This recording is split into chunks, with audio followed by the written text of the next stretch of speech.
Hello everyone, my name is Adrian Korn.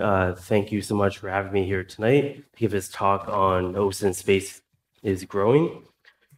Just to give a little bit of background on myself, so I go by AK-47 Intel as well. My background professionally has been in security operations, incident response, threat intelligence, and OSINT while working for organizations in the financial services and technology space. And some other stuff I do, I also work right now for an enterprise DNS provider called Blue Cat, where I do threat intelligence strategy. I also work for a not-for-profit called Trace Labs, where we do crowdsourced open source intelligence to help find missing people. And I also run a local DEFCON Toronto chapter where I'm from. So just to go over the agenda for tonight, we're going to go over a few things. So first off, we're going to talk about what OSINT is and where did it all start, going back in history a little bit. We'll talk about the common uses of OSINT we're seeing today, the challenges with that as well, new applications that we're also seeing in the space, and then what the future will actually hold for that. So what is OSINT and where did it all start? We'll start off with that. So there's really a lot of definitions floating out there about what OSINT really is, but really my personal definition is that OSINT is the collection, analysis, processing of publicly available data that is determined to be of intelligence value. And when I say intelligence value, I mean it has some type of value to an intelligence stakeholder, meaning if they consume that intelligence, they can actually make some informed decision or gain some strategic value as well. And where can we find OSINT? We can find it from a lot of places: the surface web, deep web, dark web, social media, news media, even government databases that are public as well. So why don't we explore a little bit about where this OSINT stuff started? Because I know it's started to emerge over the past few years. So why don't we just take a look back in time? So looking at the evolution of OSINT here, this all really started back in the World War II era. This was really where the government or US government was trying to find new ways to get intelligence in this war they were fighting. And what they determined is that there was all this open radio communication out there that they could take advantage of and start gathering intelligence from there.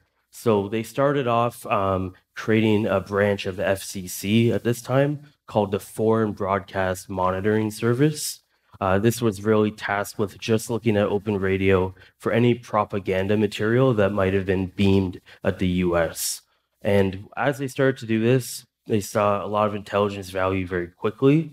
So they expanded the scope of its program, and they later rebranded to the Foreign Broadcast Intelligence Service, actually. And they started expanding the collection of all this stuff to physical materials as well. So one thing they did is they actually set up stations around the world and collected public newspapers. And what they would do is have these intelligence operators around the world catalog all these newspapers, write up intelligence reports, and disseminate that back to the home base. So that was like the real first documented use of OSINT out there. Fast forwarding to 2005 and beyond era, we saw social media start to emerge, and we saw like everyday users start taking advantage of the internet for more than it was like intended for in the beginning. So in this time period, we started to see the pool of OSINT start to grow. We saw social media sites such as Facebook, Twitter, MySpace, YouTube emerge right around this time. And it was still very new to everyone. They really didn't know, what it was going to provide to the space, but this was really where OSINT started to peak. And also around this time, we saw the US open up the first open source center. And that was really tasked with gathering public data from the internet, databases, newspaper, radio, any public data you can think of. They started to gather it for their intelligence purposes, and it's expanded way beyond the scope than they originally started with back in the World War II era. Now, moving forward to 2009, we saw social media expand even more. And we also saw the emergence of smartphones. And it seemed like everyone had a smartphone with their Facebook app or Instagram. and they started to share more and more of their personal moments publicly via their smartphones than ever. And in turn, in doing this, the pool of OSINT started to grow more and more. And a lot of these social media sites would have a default public setting on it so that people would be sharing this stuff publicly without knowing. So in this time era from about 2009 to 2016, we saw that pool of OSINT grow immensely. And then fast forward to a few years ago to present date, we saw the OSINT space really starting to kick off here, where all these online investigators started to see that they could use all this public data out there and not really have any special access, but still be able to take an online investigation from start to finish just using public data. So really, this is where we started to see the growth immensely over the past few years. Now, I'm going to talk about some common uses of OSINT today because there are a lot of them, but I'll focus just on these four up here. So we have the first three, your typical cybersecurity use cases, your blue team investigations, your red team, your threat actor attribution. And then we also have stuff like business intelligence, which I'll dive into a little bit later as well. So looking at the blue team side, if we start off here, as a blue teamer, if you've ever worked in a SOC before, you're probably familiar seeing an alert pop in to your ticket queue, something like this over here.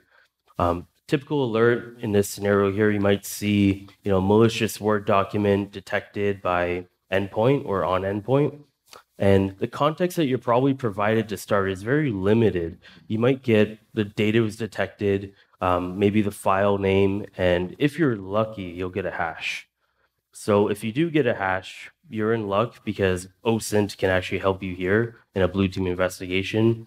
You can take something like a SHA-256 hash, pop that into a public tool like VirusTotal, and see what VirusTotal knows about it, and start to take advantage of all this OSINT out there to help with your investigation. So if I was a SOC analyst looking at that alert, my first question would have been, is it a false positive? Well, I can already rule out that it's not a false positive because it's matching on over 40 antivirus engines on VirusTotal. You can also take that same hash and pop it into Google, put quotes around it to do an exact string search, taking advantage of Google Dork techniques, and you can see what other OSINT might be available about it here. So here, if we look at the search that we did here, you can see this first result here. It might be a little bit hard to see up here, but this first result says emotet from any.run.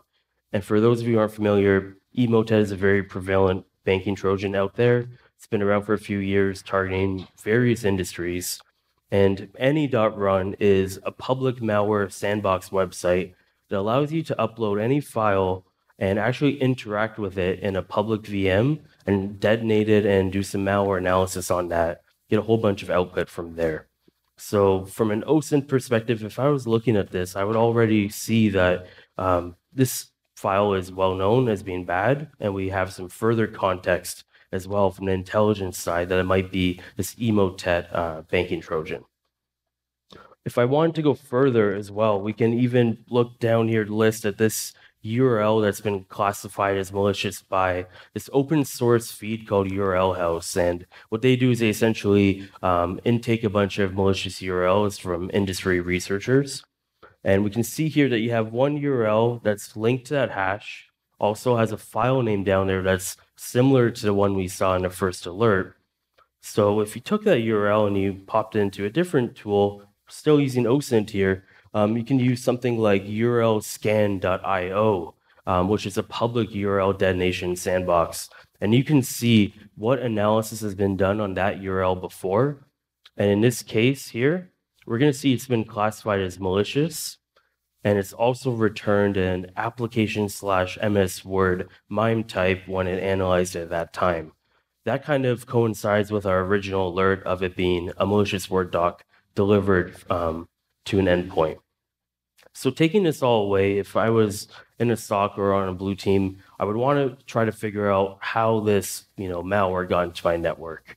So using just that URL, you could look at something like email logs and search all your emails to see which email has a match for that specific URL. And maybe you're going to find, a nicely themed, your requested scan is ready email. And that would be kind of your original point of infection in this case here. Now, moving on from the blue team use case, I'm going to talk about how red teamers are using OSINT.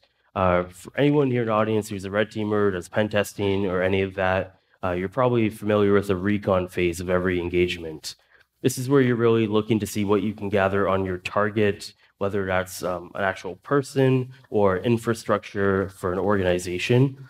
And OSINT really comes into play here when you're looking at stuff like domains, IPs. You can use stuff like the public whois database to see who might own that domain and what IPs might resolve to that, or what IPs have resolved to it historically as well. And then you can also use tools like Shodan to look at the applications that are associated with a given domain or IP. Start to see what has been already found out about that without even having to do a Nmap scan or anything of that nature yourself. You can already see what other people have analyzed on that infrastructure just using Shodan. And then the second use case here would really be around targeting personnel. So how can OSINT really help there? Well, the number one thing in any engagement is you look at the employees of the company that you're targeting, look at their social media presence, like their LinkedIn, Facebook, and see what they're posting. It's very common to see people posting their ID badges, people having sticky notes with passwords up. This is very common. If you can get that stuff ahead of time in just a recon phase, that could push you forward a number of steps in your engagement. So this is something very commonly done by red teamers here. And then lastly, there's this other technique I like to call counter OSINT. And this is really where a red teamer or even a threat actor will try to use OSINT against their target. So if a threat actor spins up a campaign, they have their malware, they have their known indicators that are going to come out of that, like domains or IPs, or even hashes. What they can do is set up Google Ads and analytics to see if anyone is searching for those specific indicators.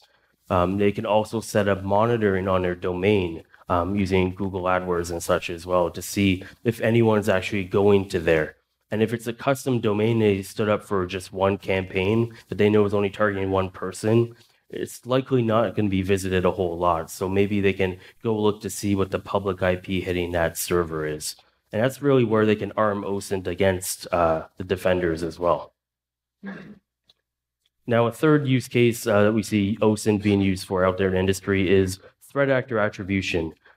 Brian Krebs is one of the people who is most famous for doing this, where he's famous to dox a lot of people that he investigates. There was one doxing report he put out a few years back after he suffered a DDoS attack on his public website.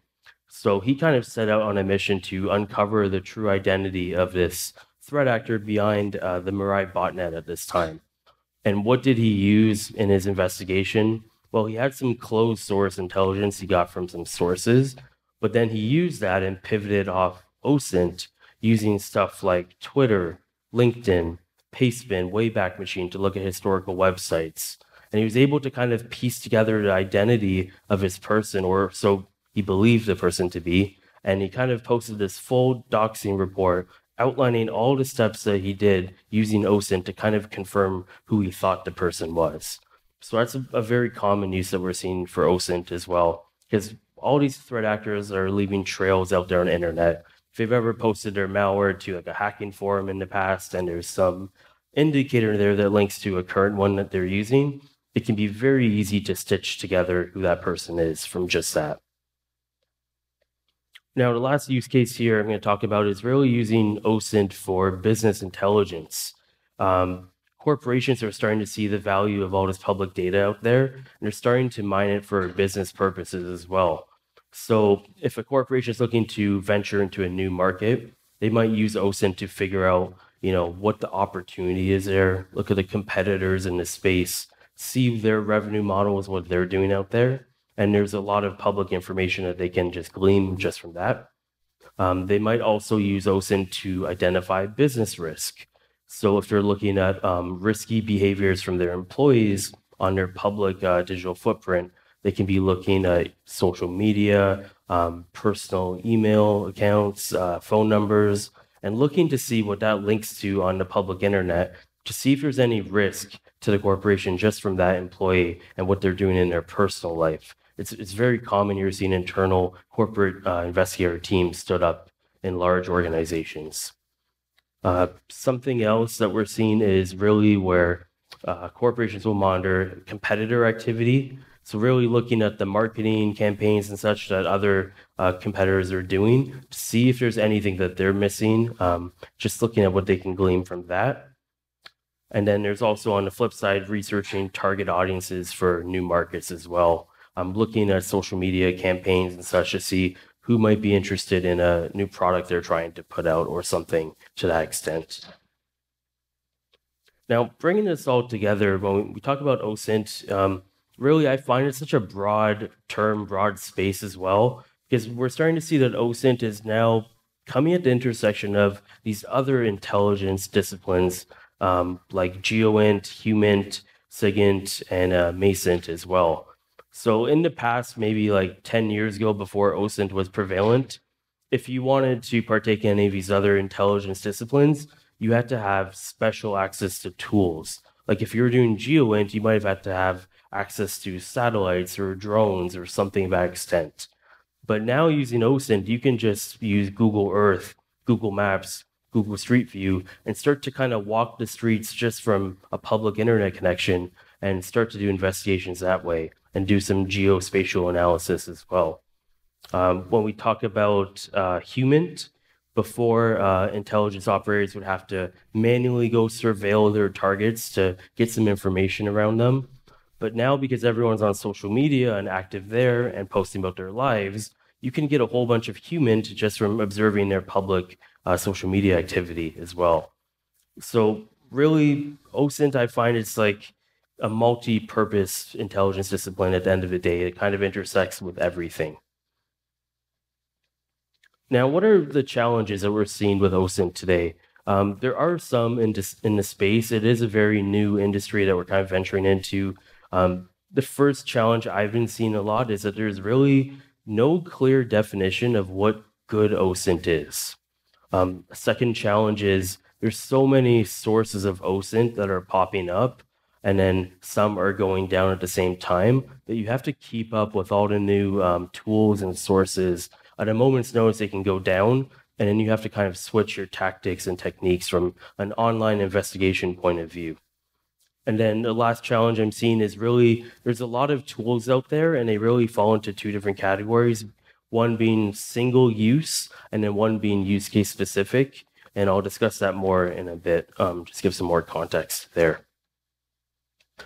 So really, the first challenge, what is good OSINT? Like, how do we define it? I mean, if I load up Maltego, put in some data points, get this nice looking graph, is that good OSINT? Well, maybe not. Maybe there's something better I can do. So I'm going to go ahead and just define a few definitions out there of good OSINT, and we're going to play a little game of OSINT trivia to see which one everyone thinks is like the most correct out there. So number one, good OSINT would be pivoting from one public data point to another in an efficient manner to produce intelligence. That would be the first option. Number two, good OSINT is collecting, processing, and analyzing large amounts of data to produce intelligence. And then number three would be good OSINT is deriving meaningful and actionable intelligence from open source data.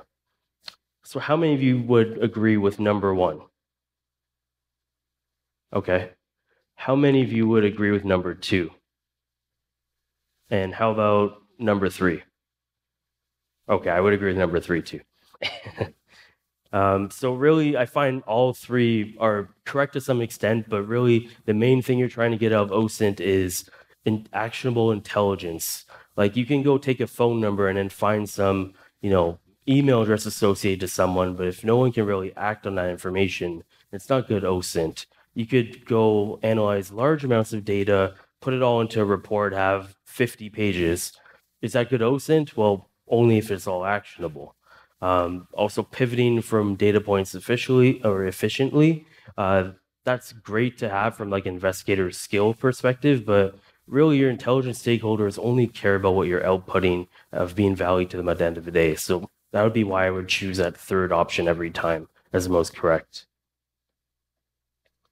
Now, we're seeing a lot of new sources of OSINT that are popping up fast in the field as well. So it seems that for every 5 that, disappear, 10 more pop up as well. And because of this, you're really needing to stay up to date with all the tools, all the techniques, what APIs are available today, what are not tomorrow. And then also we're seeing a lot of the valuable OSINT sources are starting to disappear because companies are tightening up on their security and privacy. So starting to get limited access there. And one good example of this is when Facebook actually closed off their graph search API. This was really one great source of OSINT for all the investigators out there. It was used to do a lot of human rights activism investigations and geopolitical stuff as well, stuff that was more on like the not-for-profit side, social causes. And Facebook closed this off in an effort to strengthen the privacy of their users. But now from an OSINT investigator perspective, everyone lost access to this valuable data where you could do mass analysis on likes, photos, and posts from any number of users that you're searching with that API. And then also most recently, actually, Instagram changed the way that they display the following tab on their app as well. So before you could go look at the following tab for someone and really see, how they're interacting on their feed, what people's pictures are they liking and all of that. Now they've actually taken that away. So that's another OSINT source that we just lost and might have been dependent for a number of tools out there. And really, when you look at the OSINT tools out there, there's this one framework called OSINT Framework. It's a website. You can take in any data point here, like a username or email address, domain name, and it will show you all the different tools out there that you can put that piece of information into and then help you get like another output. For example, the username section right here, there's a site called NameCheck, and you can go take someone's username and see if it's available across multiple social media and online platforms.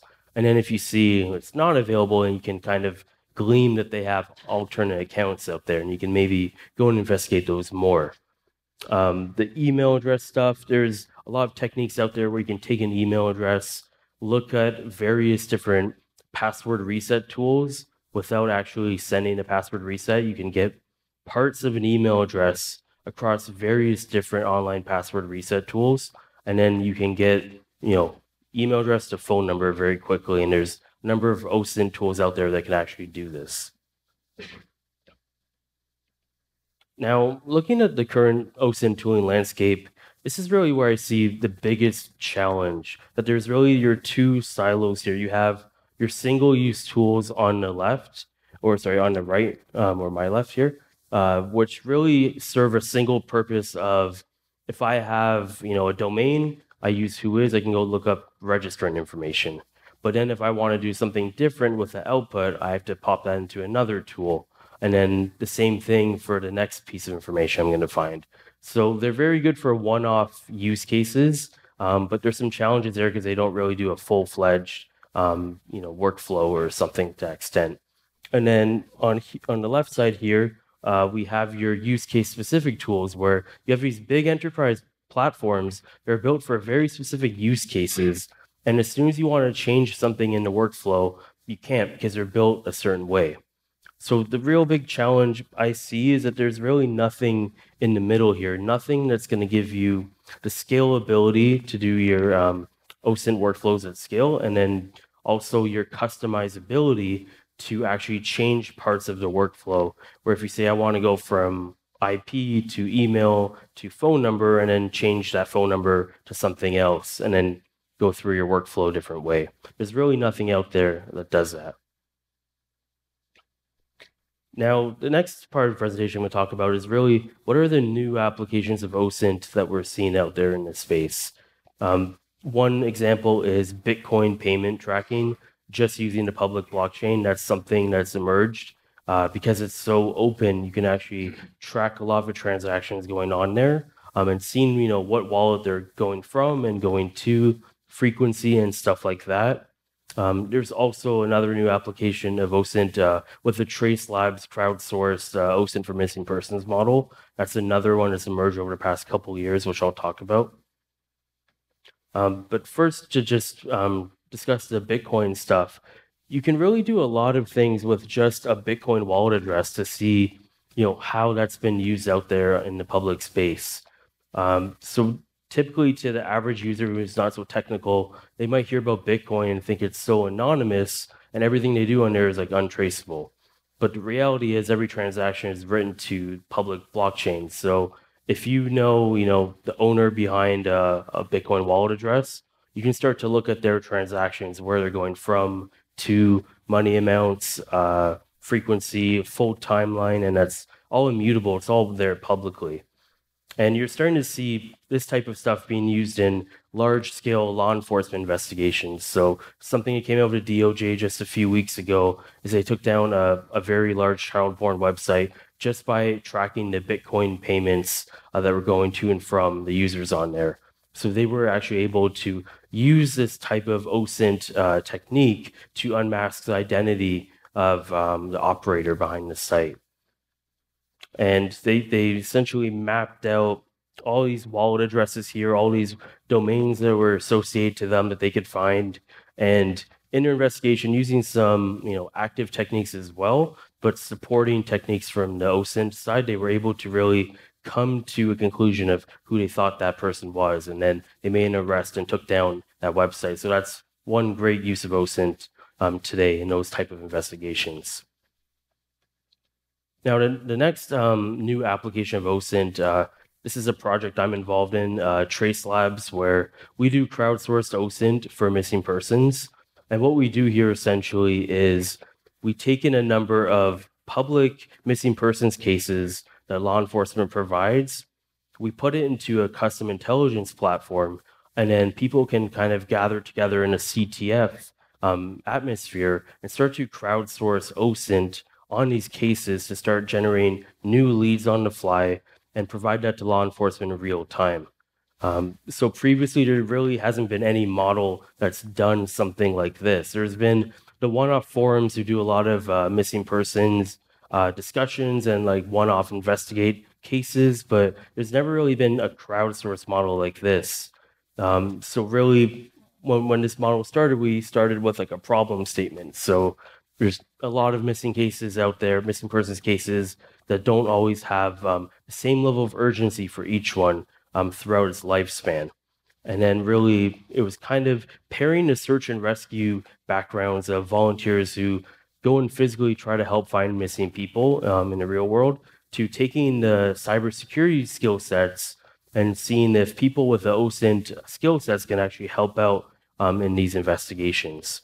And then ultimately, intelligence value is if we can provide anything actionable to law enforcement to further along that case, maybe reopen a cold case or such. That's really the value there. And what we're seeing is it's becoming mainstream. It seems that everyone or anyone who's done any sort of OSINT can kind of get involved in this. And really, a lot of people don't know that they've done OSINT before unless you put a definition to it. So if people have ever, been a student in school and have done a research paper, they've done some level of OSINT to find information there. If they've ever looked up someone on social media as well, that's another form of OSINT. So really, it's all about taking these skill sets from these people, bringing them together to kind of contribute to this greater social cause. And really, what that looks like is we have the model here where you have your intelligence administrators being the people who are vetting all this crowdsourced OSINT. You have your intelligence operators, which are the people participating in these CTFs, actually on the ground gathering the OSINT. And it comes into this platform that we have here, and it gets validated in real time by the intelligence administrators. And at the end of the event, what we do is we disseminate all that OSINT directly to law enforcement for them to kind of take in a report and see if there's any new leads in there that they already didn't have before that can actually further investigation. And just to give everyone a preview here of what that would look like, this is an example of a case. It's sanitized here, but essentially what we would put in is the source URL of where that case came from. So that would have to be public in our case. The missing person's name, disappearance details, age, any distinguishing characteristics about them. And then this all gets put into the platform, typically around 8 cases. And then people can start to look at those cases and start submitting OSINT to it. And what we've done to kind of gamify this is we've created these 9 different flag categories where you can choose to look at the social media footprint of a missing person. That would score you some points. You can look at more advanced stuff like trying to find IP addresses or phone numbers. That would score you even more points. And really what you do is every piece of OSINT you find, you kind of show your work. So you provide the actual URL where you got it from, and then you provide an explanation as well of why it's relevant to that case, and then show some supporting evidence as well to back up your intelligence claim. And then really what that looks like at the end of an event, just to give you guys an example, this was some stats we pulled from a recent event in Australia where we had around 350 contestants across the country, all crowdsourcing OSINT in just 6 hours. So in just 6 hours, we were able to find all this information you see here, close to 4,000 potential new leads on these cases. And then we were able to provide that directly to law enforcement. And now they have some new information to look at that can maybe reopen a case or two. So to kind of bring this all into perspective, about what does the future hold for OSINT, really? So the way I see the future going is we're going to see more crowdsourced intelligence models around OSINT. Because there are so many people who are starting to merge with that skill set, you're going to see it starting to be used for some type of social cause, similar maybe to the Trace Labs model. I expect to see more of those. What I also expect to see is really more dedicated OSINT platforms. There's a lot of platforms out there that really are specific to maybe threat intelligence or business intelligence, but really I think we're going to see more OSINT focused platforms as well. And then something else that we're going to expect to continue to see is the shifting of OSINT sources. So the stuff we have available to us today, it's probably not going to look like that in a year from now. It's all going to be different as different tools change, different sites strengthen their privacy and such. And really, those are going to be the roadblocks that we're going to have. Websites start to tighten up their security and privacy. It's going to kind of close off some of the OSINT sources, but I expect the community to get creative in finding new ways to still find that OSINT. And with that comes the conclusion of my talk. I want to thank everyone for joining me here tonight for this. And if you want to chat anything about OSINT after, you can always hit me up on Twitter at AK47Intel.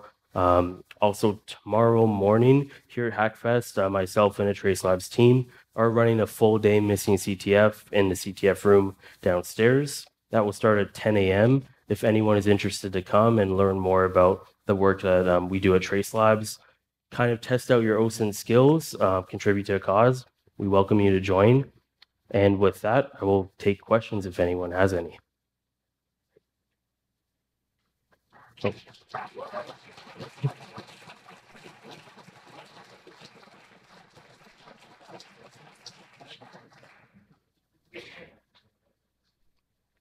Okay, any questions?